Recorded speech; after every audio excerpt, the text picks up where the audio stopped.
You're listening to the LouddMouth Radio Network. What up, everybody? This is Sonny, your LouddMouth of Comedy. I got something to share with you guys. You listening? Check it out. Sonny's LouddMouth Comedy Presents is coming to Shooters Bar and Grill of Temecula. We're doing comedy and karaoke every third Wednesday live comedy event, right? We're doing open mic, feature comics, and we're topping it off with karaoke. Now, this is the best part. I need you to get your tickets. We're doing advance tickets and table reservations. We're not doing anything at the door, which means you need to get your tickets. And you need to go to where? LouddMouthComedy.com. That's LOUDDMOUTH, LouddMouthComedy.com, all together. Get your tickets. Tell the homies. You can get you some reservations for tables, seating. Also, listen, if you are a comic, or maybe you do spoken word, or you might sing or something like that, you want to take part in the open mic, I need you to go to LouddMouthComedy.com and get your opportunity to get registered and signed up for the open mic. It's limited spaces. Don't let me tell you I didn't tell you ahead of advance. Now you gotta do this in advance, right? And you need to be registered well in advance, okay? So you need to go to LouddMouthComedy.com. Uncontrollable laughter, great food, drinks, and a comfortable atmosphere. I can't wait to see ya.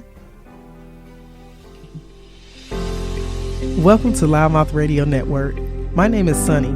As a former professional athlete turned entrepreneur realtor and the producer of LouddMouth Radio Network, I look forward to bringing content to you that empowers, inspires, and entertains you. Tune in each week as we have unscripted and unfiltered talks from entrepreneurship, real estate, politics, entertainment, comedy, LGBTQ topics, day-to-day life, and everything in between. All shows available on demand 24/7 on your favorite podcast platforms.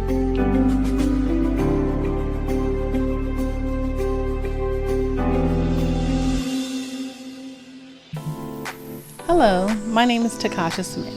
I'm the owner of Takasha's Kitchen, based out of Menifee, in the Southern California area. As a chef and caterer, I provide private cooking classes, couples dinners, and private parties. As a female pitmaster, I am able to create a personalized experience for your family reunion gatherings. I create menus based on my clients' needs to have a more personal vibe.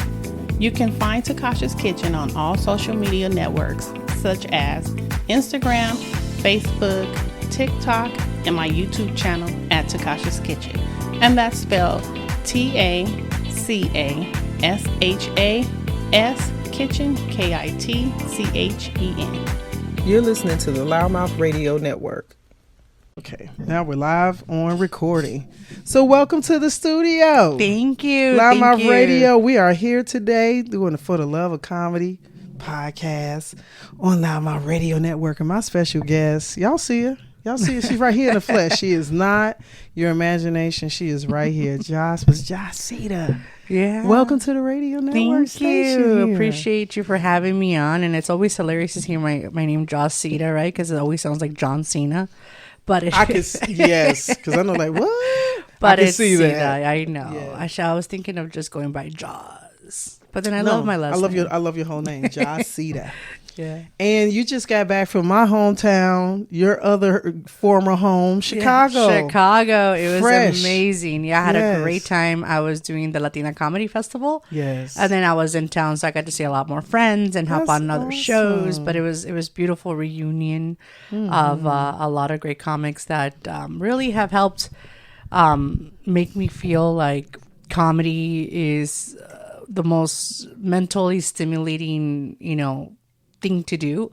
And especially with people that, have a lot of same lived experiences as you do. So it's kind of nice. Yeah. Yes. And who want to get lost in laughter. Oh my God. Yeah. Like the best 15 minutes, 5 minutes of your life, sometimes somebody making a joke.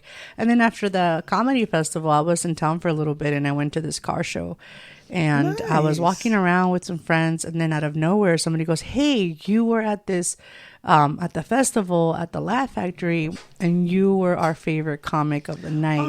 And just like there was like thousands of people at at this event, and just the fact that she recognized me, and I was like, that made it just worthwhile. It's what it's for. It's the whole purpose. Did you jump on her? Did you give her a hug? We hugged, and then we took a selfie, and then because also their partner was also a big fan, so they were like, oh, we're gonna follow you next time you're in town. Let us know.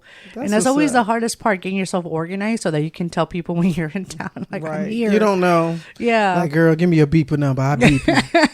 Because I don't know when I'm gonna be back. Yeah, it's like I will have to do like a Batman signal, but it's with my logo. I'm here. Turn up. They're gonna be like, who the what's that asteroid in the sky? What is that? Is that like Cabrona? Is that like what is that? Yeah. Is that the red light special? My mom always makes me laugh because she's like, why did you pick that name for your comedy, La Cabrona, right? Because La Cabrona, it means like, cabrona is a term of endearment with you're like a smart aleck, when you're like witty on your feet, when you're somebody that doesn't let anybody bully you, or it could be, in other words, you're giving the business. Yeah, and it's like, oh, you're la cabrona, like you can't mess with you, right? Yeah. So, but it's a term of endearment, and back in the day, maybe wasn't the best way to express yourself about a woman, especially a Latina woman. Okay. But now I took it as and embracement. I embrace it, and it's like, yes, I am witty. Yes, I'm gonna be a smart aleck, and I'm gonna like keep you on your toes. And I think that's the cool thing. And I embrace it. Yeah, it reminds me of like my comedy series, Dating Like a Dyke. When I told my Aunt Pam about the series and she was listening to it, and I was telling the whole premise, I was like, yeah, it's about toxic relationships, but it's also about self-accountability. And Aunt Pam, I was dating like a dyke. I wasn't paying attention. Yeah. And she was like, okay, baby. She said, but you know what, sweetie? She said, can you give it another title? I was like, no, that's the purpose. I needed to be stereotypical. I need to exploit what the issues are so I can get your 100%. Attention. But dyke was like, negative when it first came out, and then now it became a term of endearment, of embracing, identity, and like who can people identify. Right. I think that's where we're at these days, is that a lot of folks don't have to be forced to identify with anything, but when you do find the identity that you want to identify as, it is probably the biggest relief, right? And owning it, and owning a lot of the things that happens in our lives that a lot of people, I love that. Get mad at or frustrate them. And in comedy, you can turn that around. Correct. So bad situations that happen to you, you turn it around into a lesson learned. Yes. But then you connect with so many people who are dealing with the same thing. They don't want to talk about it. People don't want to talk about toxic relationships. Correct. People don't want to talk about failure. It becomes such a taboo. Yeah. But it's like, those are the things that we need to unpack. And you're absolutely right. That was my premise of thought. Like, if I do this with this, it will make it more appealing to where people will want to talk about it. And that's what comics do. We open up all the way live the things that most people would be shamed about. Yeah. And we tear the shame away, and we make it funny. Yeah. And, and I'll tell people, look, in the time it was happening, it may not have been funny, right? But when you can come back and step back and see something and laugh about it, you know that you're at a healing space. You know what I'm saying? So 100%. It makes it better. 100%. And then you're stepping even deeper in your purpose, because then you're going to help some other people who were maybe living in shame, didn't want to admit that they were or had that experience, right? And then so many people one of the biggest things is being vulnerable, right? Yes. Even when you do comedy or you post stuff on social media, people get really antsy with you, especially people in your family. Like, why are you posting everything? Like, why do you have to tell the whole world everything? And it's like, sometimes you do it for two reasons. For me, it was accountability, right? That folks can tell you like, hey, hold you to that standard of like your sadness or your problems and everything, but also because other people want to relate and they don't know who to talk to. Correct. And I remember, even posting pictures of myself and embracing my body, embracing my own beauty, my imperfections and everything. And having people DM me and tell me, hey, like, because of you, I felt more confident in my body, or because of you and how you present yourself on stage and your style. Like, I'm happy to be able to be eccentric, and wear big earrings and wear that red lipstick and, do what you got to do. And because my mama said red was her hoe. It's hoish. Fingernails, lipstick. It was like, no, that's hoish. You two don't wear red. Right. I And red and black is my favorite color. Yeah, me too. Actually, So- big time. My favorite color is red. I always say it's because I'm a Taurus and I always go for the red flags. My right? mother's a Taurus. My straight dad up. was a Taurus too. When's your birthday? May 2nd. Okay, And my dad was May 1st. My Don't mom steal was my the social 13th. security number. May 2nd. I'm 35.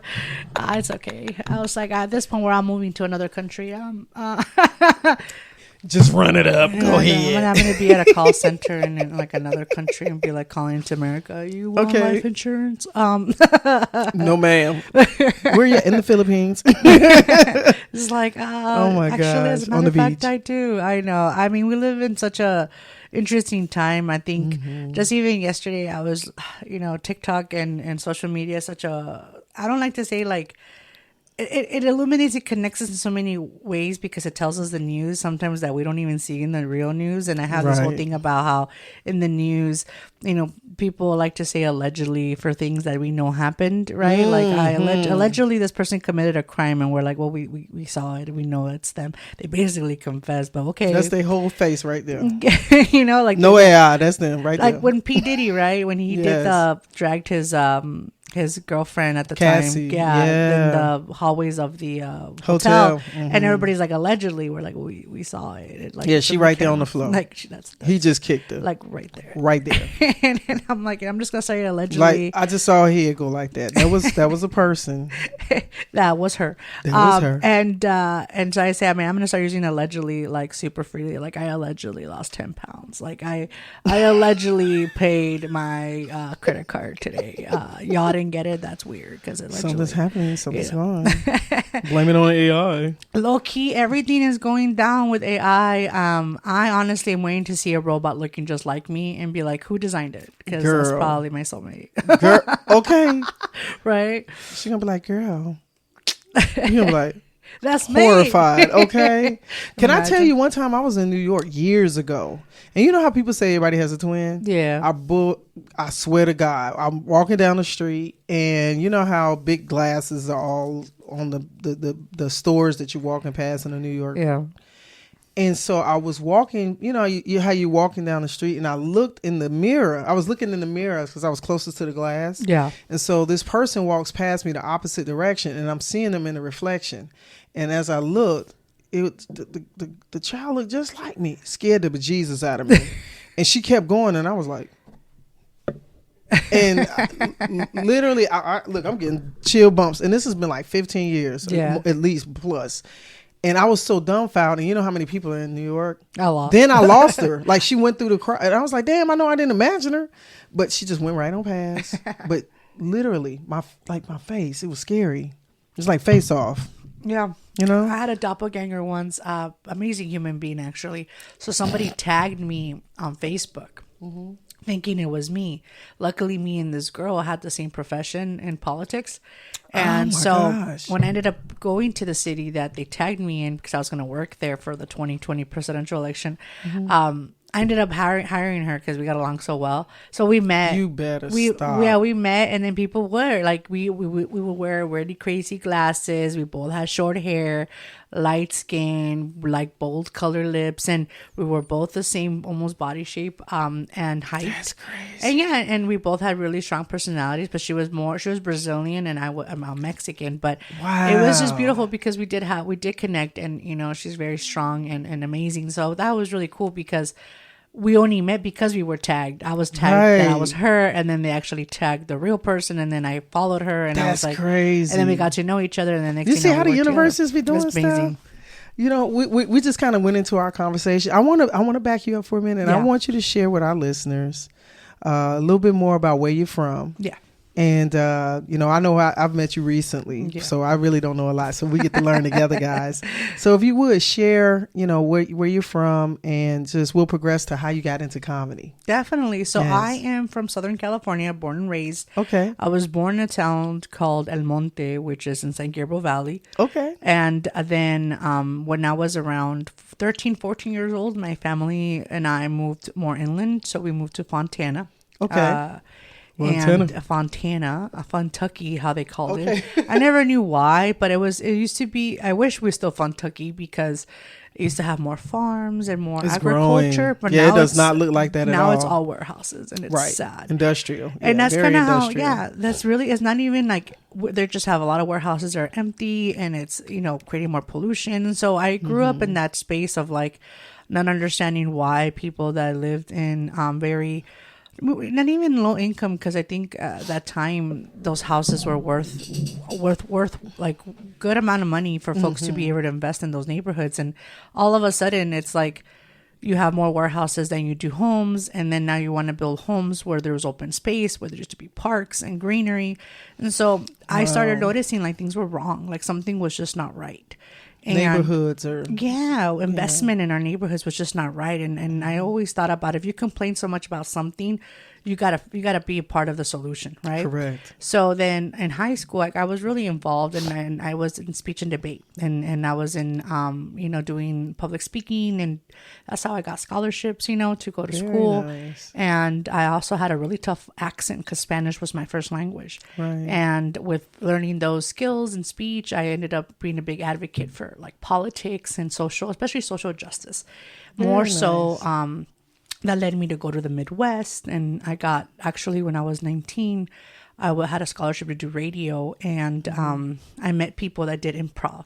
And I I was always a big jokester in my house. Like I always made everybody laugh at home about bad situations, right? Correct. If people were stressed out about bills or stressed out about who ate the last piece of sandwich bread or whatever, I would always make fun of it, and like put everybody in a circle at home, and I was just roasting everybody. And so I loved creating happiness in spaces that were very sometimes not the happiest, and not understanding economically where we were. Right. I also, because it was just life. It was life, and you didn't know if it was dysfunctional or financially not. Well, because it was just life. Blessed enough, we always had a roof over our heads and food on the table. Exactly. Nobody knew. I didn't know like how much hard work it took for our parents to be able to like sustain in California to live. In a life that we did. And my siblings worked, and we always were very tight. How many siblings do you have? I have an older brother and an older sister. So you're a middle baby. Yeah, I'm the baby. I was a surprise baby. My parents were in their 40s. Yeah, when I was born, they were like, "Hey," and so my sister is actually 14 years older than me. And wait a minute, you're the youngest. Yeah, I'm the youngest. Oh yeah, you say you have an older brother and an older sister. Yeah. So wow. My brother's 11 years older than me, and my sister is 14 years older than me. Oh yeah. And so you don't have a real different experience. Yeah, they're incredible though. My sister really honed in on my experience as a child to have like an Easter basket, or to make sure I went to Disneyland, and to those experiences that they really looked forward to growing up. And my parents were always like, my dad was always working, and my mom always making sure the house was kept. And I learned those experiences, how much they loved, and they taught me love, right? But they also taught me to follow my dreams, whatever that was. That's awesome. As long as I never gave up. Exactly. Right? And then when I was in Chicago, I joined the improv group, and then so let me ask you this: when did you go to Chicago from Cali? For the first time ever, actually, I was 13.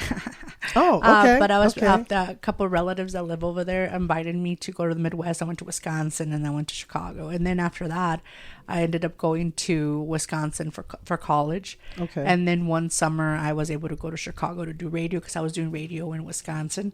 Okay, cool. And in Wisconsin, I did a lot of like speeches and public speaking. Did you go to the apple orchards in Wisconsin? Some. There was plenty of them. Yeah, in northern Wisconsin. So I saw more of like, I did go to like an apple fest and things that I never experienced in my life before. Like I've seen things I never even thought in my whole life I would see.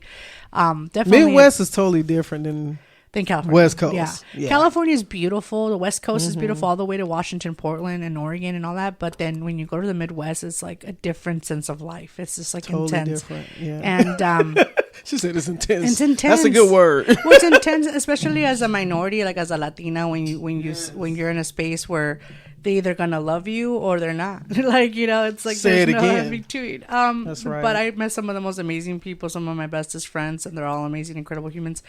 But then I think when I went to Chicago was really when I got an opportunity. After all of that, I came back home after college, and I ran for school board in Fontana when I was 23. But I wasn't really honed in on comedy because my mom was really like, I want you to be in your career. I don't want you to get distracted. But then when I was about 24, 25, I did a couple of open mics. And I loved it. And then I did a couple more open mics when I traveled for work. So I would travel for work to New York. I was living in Long Island for a second, to Miami, and to I was in New Orleans or in Las Vegas. So everywhere I worked, I would go hit up open mics and just get a feel. Exactly. But I never followed it like 1,000% full throttle until a little during the pandemic, when we were able to actually do a couple. I was in Chicago. I was just married, and my partner at the time, he lived in Chicago. So I moved back full time to Chicago after the 2020 election, and about, was it maybe in September of that year, things were loosening it up a bit, so you just need to wear a mask and go places. I did a show in September for a good friend of mine. They host a really great comedy showcase every month in Chicago. So I did it, and then these great Latina comics were part of it because it was like a Mexican Independence Day kind of show. So very nice. They actually were like, that we met and we interacted, but that was like in September. Come January, they messaged me like, hey, somebody dropped from the lineup. Would you like to be on our show at the Laugh Factory that they host? And I was like, I'd be honored, to do this. Nice. I mean, this is going to be my first real show that I get to be a part of. And I remember being on that stage, and it was like, it hit me like a ton of bricks. Like, this is where life is. Like, this is it. Like, that's cool. The light. How long did you go up? For 8 minutes. 8 minutes, and I was one of the first ones up. And I remember I didn't even know where the light was, so I was just like I was like, are they taking pictures of me? Are they flashing lights at me? That was when I first got the real feel, like them, like, hey, you need to get off the stage, like, your time's up, you know, like. But I owe it to them in Chicago, Las Locas Comedy. They really inspired like this nice. Whole journey of like Latina comics and like women comics to really have a space. And that just kind of spearheaded, because a lot of the shows in Chicago are in one area of the neighborhood. So I decided to start my own in the southwest part of Chicago. Nice. And I got to, meet amazing comics that are just doing incredible now. And it was an amazing experience. And it was called La Cabrona Comedy. I love it. And then after that, I just performed with them out there a lot. I also put together I emceed a couple festivals, and it just became an amazing feeling to know that you were building these stories of your life, and you're sharing them with people, and connecting with people and being vulnerable with people, and to be able to reinvent yourself in your 30s. That's huge. While you're dealing with so many different things from and you were recently married. I was recently married. Pandemic was intense. I career wise as well, like just finding yourself into a space where you can live where you want to live and have a good paying job, because things are not getting any cheaper. Correct. And life is not getting any cheaper. And so all of that to say is that after I decided to move back home, just at that time, my relationship was just not where it needed to be. And I'm like, I need to go be centered. And then politics just disillusioned me in many ways, continues to disillusion me. Good enough distraction, right? Yeah, I was like, you know what, I'm going to go home. And came back home. And again, my family was like, well, what's going to happen with your comedy? Because my family here in California, they had never seen me perform. They just seen that I was a performer. Okay. And because I had never really performed in California. Right. And at this point, yeah, I was like maybe 3 years deep in like actually going hardcore in comedy to like, I hadn't put myself out there yet. Like I still hadn't like really like dug deep yet. Yeah. Because I was actually, I think most of us maybe sometimes were afraid to unleash. Like, cause it's such an unknown, it's like the abyss. Yeah. Like, like I know that I'm enjoying this. It's that momentum starts happening. But like in your position, you have been deep diving into your career for some time, and you have an intense career. Yeah. That's not something that's light. So then to change that trajectory of leaning all the way into the art form, and then depending on bookings to supply the need, right? And it's not a cakewalk. It is not. And so a lot of people got to realize there's a lot of business in there. Yeah. There's business inside of the performance that also has to have consideration, right? And that business is even from your social media, your presence, your representation, the way you carry yourself, the way you're occupying spaces. So your business of being a comedian is more than just holding the mic. Yeah, because it's an interesting situation, yes. Sonny, because when I was thinking about it as like in politics, I ended up being in the background a lot, and I did a lot of work in spaces that I never even dreamed I was ever going to be there, right? I thought that was like the American dream, right? Like you're there, you're about to be a decision maker with people, and you're about to help make the world be a better place. And I'm about to say you hold a lot of regard. Yeah. And when you're in comedy, you have two choices, and choices to just focus on yourself and your own craft and just focus on where you're going to go, right? How you're going to be successful at it. Right. Nowadays, it's like one great reel on TikTok and that's it. Like your one viral moment, and that will take you to the next level. Possibilities, right? But then when you have the heart of like, I want to help people, like, because it's always been a thing for me for whatever reason. I always wanted to, again, leave the world better than I got it. Right. It's like, well, I want to produce. I want to give a platform. I want others to have an opportunity to get that reel too. Right. And I think that's the hardest part because, like I said, it's business, right? And for me, it's like business is interesting because I'm very blessed. I'm very blessed with like the career that I've had and the opportunities that I'm given by amazing, incredible human beings. But at the same time, you can't give that up because I wasn't born with the golden spoon, right? Absolutely. Like we all have to work hard, and comedy sometimes it's a lot of sacrifice. People think It's like, oh, you're famous now, you're gonna earn money. It's like, no, like you have to keep writing, you have to keep working on it, you have to keep doing it. And then if you're a producer too, it's like you have to deal with the venues gaps and you have to deal with people that might not be authentic with you, and it sucks because it's even though if you mean well, others might mean well, but it doesn't come out that way, and everybody's just trying to make it right. And I think that's okay. That everybody's trying. We're all trying, but I think I heard this from somebody else, and I will not take credit for it, but I don't remember who it was. But they said everybody's on their own journey. Absolutely. And when people get like jealous of each other, or they're like, "Hey, how did you do this?" It's like, it honestly is the communication piece, talking to people, networking with people, building relationships with people, uplifting people, even if it serves you no interest for yourself. Correct. Like even if you're not getting something out of it, support people as best you can. Showing up, reposting. Yeah. Just sharing the information, encouraging them. There's so many easy ways to just to be present. Yeah, because again, everybody's craft is different. Yeah, it's a lot. It's absolutely a lot. Just everything you're saying is the capacity of what thousands of comics are enduring and facing every day. Yeah. And they're thinking, when do I make the move? When is it enough? How much longer can I endure between now and then? Yeah. And so the work that's in between, and like you said, nobody knows what each other's walks looks like. Yep. So sometimes people are over here feeling some kind of way because you've achieved this or you got to this point, but you don't know what I've gone through. I don't know what you've gone through unless you share some of those things. But even in that, it's not the whole. You know, a lot of times it's a summary of what they've done, or what they've gone through. Everybody's living their Truman Show. That's it. That's it. Everybody's got a one-man show that they're living in real life, in real time. And it's so funny. I just had this conversation yesterday. I was with Thomas, that's on the show with you, that's coming up this Wednesday. And I said to him, we were talking, and I said, the funny thing is that everybody has their own experience and everybody has their own steps that they're taking.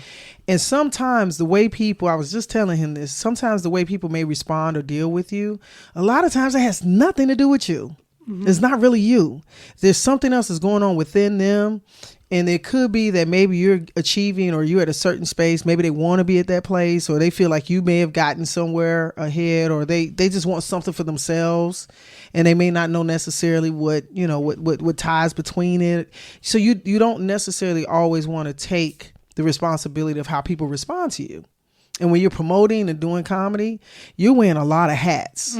So, you know, you might look like this right now, and then I see you in another day, and you might not have the same energy because your brain is divided. Yeah. You may be trying to put out a fire, you know. So it's one of those things that I think just in the, you know, every time I've had conversation with you, I've talked with you, I've seen you, you've been pretty much that same element, right? But that don't mean that maybe I won't catch you one day where you might be a little off, but I'll know enough in my own observation to say, oh yeah, she might be having a hard day or something might have, you know, be going on. And it's true. You can even sense it. And it's one thing that as a performer now, you have to compartmentalize sometimes. Like the show must go on, right? Absolutely. Like when people pay to go see you, or you have family and friends that drove a long way, because you know, we live in the Inland Empire. I live in the Inland Empire, right. And people sometimes have driven all the way from like areas in like Moreno Valley, Rancho, Fontana to Hollywood, hour and a half, 2 hours, to San Diego, to wherever to go see you or be shared with you. So you owe it not only to them but to yourself to always show up. Correct. And to always come through and I deliver. I've had comics that I've sometimes it's not their day, and I'm like, it's okay to tell me, hey, like, I'm not feeling it today, and I know you had me to perform, but like, I respect you enough to let you know, like, I'm not okay today, and it's okay. And I think one thing I learned from the spaces that I've worked is that take care of yourself first. Correct. Take care of yourself mentally, health-wise. I, for one, have had situations where I've had to pull out of shows because I don't feel strong enough or mentally prepared, like, to bring what I need, my A game, right, to the space. I get that, because you'll know when you're on or off. And like today, you said, like, I've been traveling. Yeah. Right. You just came back from 2 time zones in difference. Flights. You may be back to work. Yeah. You come over here today. I'm going to see you in a couple days for the show. And, you know, I've been moving and shaking. I haven't left the state, right? But just in the last couple weeks, I'm exhausted. Yeah. I was telling my friend yesterday, I was like, man, I am tired of flying. People tell me the time I used to. So I always do every year for New Year's. I always run around with the luggage because it's supposedly it has this whole theory that you'll travel. I think I'm not going to do it next year. I'm like, I think I'm chill. I mean, I do like traveling for comedy. You're walking around with a Buddha. Peace. Right. I walked around with my grapes and I was like, financial stability. Let me lose weight, 100 pounds. Like, okay. Jesus Christ. But no, actually this year right away I did Chicago right away. Okay. I did. But I was still doing small shows. I still hadn't like done a lot of the LA shows yet. And I'm thankful for a coworker of mine for really like taking me out of like the darkness of like, you know, social depression to be like, you need to come outside and let's go to a show. And I was like, I don't want to go to a show because I feel like, you know, like a basketball player who's being told let's go watch a game when you want to go play and you're like, I don't want to go play. I want to play. And then after I did my first shows in Ice House and Hollywood Roosevelt Hotel for the Shindig show, I also ended up going to do a Chingona show in Texas at the comic strip in El Paso. Very nice. And I got to see my awesome cousins, and they hooked it up with lowriders. Oh, nice. And it became a whole thing. It was awesome. And then it was one of the best experiences of my life. Who thought that I needed to be in a lowrider to fix my ovaries? That's what I will always say. You just go do that, and it'll put them back in place. And then I was like, literally, I was just like this. I'm like, oh my God, my ovaries are back to normal. I may have children. I'm not going to do this with you. Oh, wait a minute. Imagine. That was so funny. I might come out with twins now. I mean, I was thinking, I was like, we get 2 for 1. This is going to be great. And then I did, I have really good friends in Texas, and they're incredible comics too. And they came out and did shows over here. So I was able to do like a lot of shows with them. Yes. And there's called La Chingonas, which is awesome. Bunch of Latina powerhouses from all over the country. And then I got to perform more and more and more and more. And then it just became a thing where almost every week, almost every other day, sometimes 7 shows in a week. And it was like getting intense. But again, and in the midst of this, you're still working. Yep. And they actually go to my shows. Like my coworkers go to my shows. They support me. They love me. We did a big fundraiser and at the Cheech Museum in Riverside. Okay. And we had a performance comics, and they were like, you got to make a comedy show. And I am, like I said, I'm blessed. Like literally, like the paths that have been opened because of the relationships and the love that people have for me, and I could only live a life long enough to reciprocate that. Is why you know where you're supposed to be. So all the things that have happened in my life, good or bad, leads us to this moment, to even this moment right here. Because I believe that you attract what you put out there. And if you attract people that want to love you, want to embrace you, want to uplift you, it was because you're up there loving people, and magnetizing it, and uplifting them. I know it might be hard to believe, because being called a cabrona, right? It's really hard to believe. Like you're like, oh, I want to embrace everybody, but I think against all odds, you want to be able to, against all the bad things that are going on in the world. Right, you're trying to just be another light. Yeah. I believe that at the root of comedy, for as we say, for the love of comedy, people are really just trying to be the best selves. Yeah. And to bring more light and joy to the world. Laughter truly is a good medicine.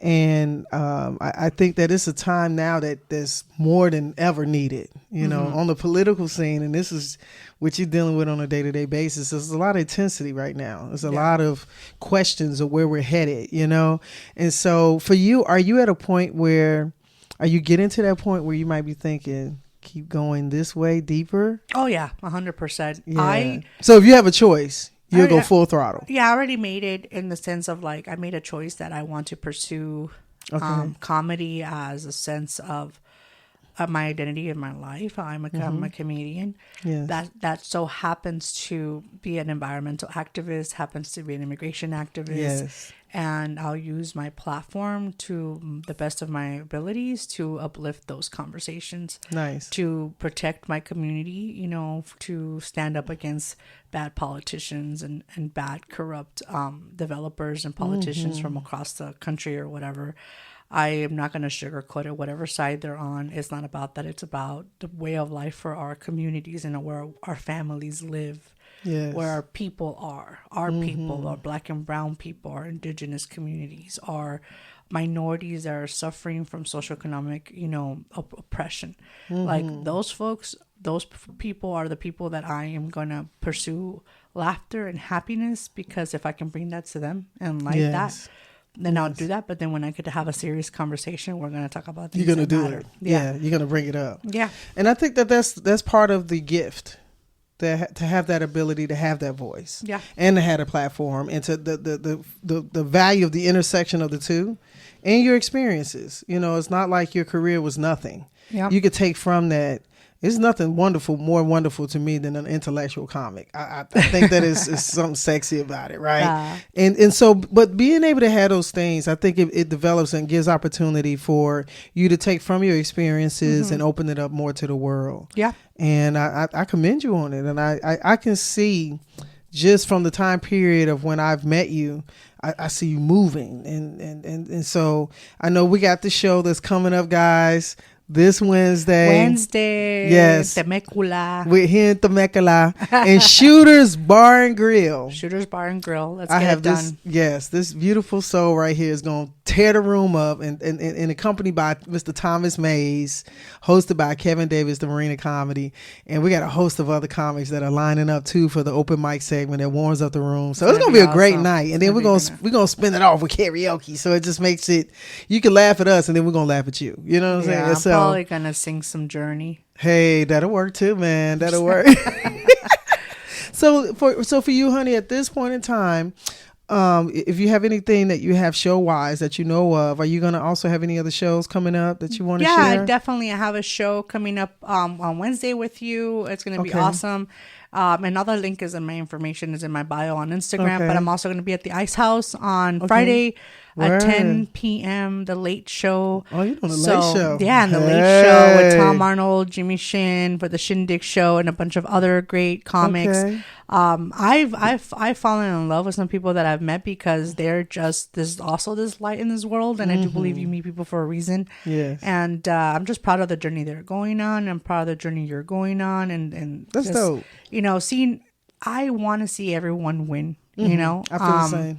Because at the end of the day, like, that just warms my heart, just to know that if we keep working hard towards the dreams that we have, we can make it happen. And Michael Jordan once said, right, you miss the shots you don't take. So I do believe, like, if you want to showcase your talent, if you want to put yourself out there, send your demos, send your reels, every single time. My biggest message to all the comics that I've learned is that respect the mic everywhere you go.